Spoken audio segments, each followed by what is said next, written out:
All right, internet, YouTube. I do have a confession, which is that I am pretty deeply in love with Emily Dickinson. If I had a time machine, number one, I'd go back and kill Hitler, because that's always the first thing you do with the time machine. But then number two, I'd go back and I would try to marry Emily Dickinson. Because if there's one reclusive 19th century poet that you're going to go back and marry, it's going to be Emily Dickinson. And I love her because of her use of the dash as a piece of punctuation, as the way she uses it to add depth to her poetry. But that does not mean that I am some sort of crazy deep state Illuminati conspiracy whack job nutso.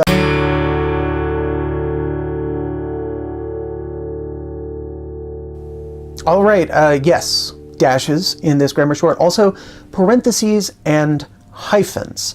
They share some similarities, and we should sort those out. I'm going to start with the hyphen because it is the smallest of our participants today. The hyphen has one job and one job only. That is to join things. So when you have a compound noun that has not yet abandoned the hyphen, as many compound nouns do over time, you would use a hyphen to join it. But most often, you're going to be employing the hyphen in a compound adjective. A compound adjective is when you have two adjectives that are working together, not separately, but working together to describe the same thing, like a bald-headed YouTuber.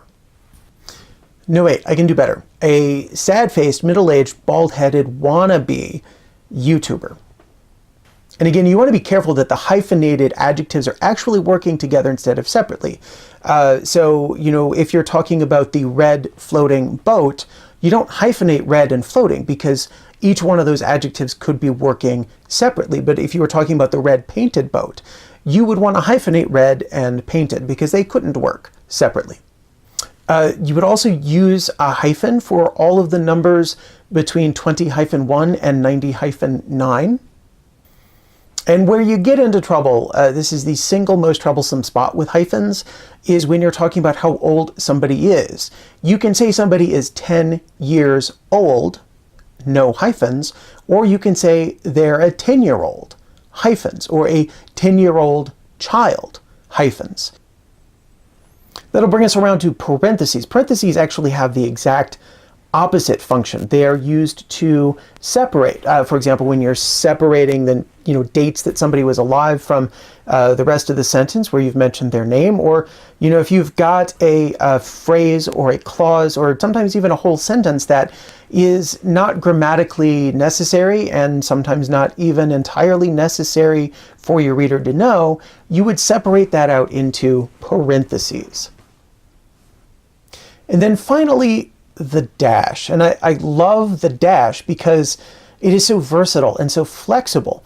If the hyphen only joins and the parentheses only separate, the dash does many wonderful things. Now, a dash could act like parentheses. If you use two dashes to separate something out, in this case, a word or a phrase, or maybe a clause, you wouldn't put an entire sentence in between dashes the way you would parentheses.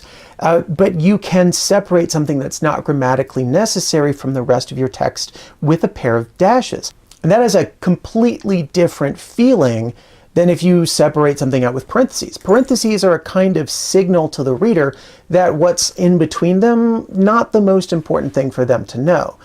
A dash, on the other hand, is a huge interruption, and it serves as a giant red flag to the reader. Hey, there's something important here that I really want to call your attention to.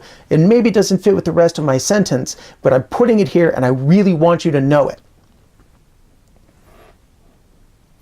Dashes can also work like colons, where you're using a colon to introduce a list of things or an explanation of something. You can do the same thing with dashes, particularly if you're going to put a list or an explanatory phrase or clause at the end of a sentence. You can do that with a dash. And again, A dash is a big flashing warning sign to your reader that something important is happening, and I really want you to pay attention to it. A colon, not necessarily so.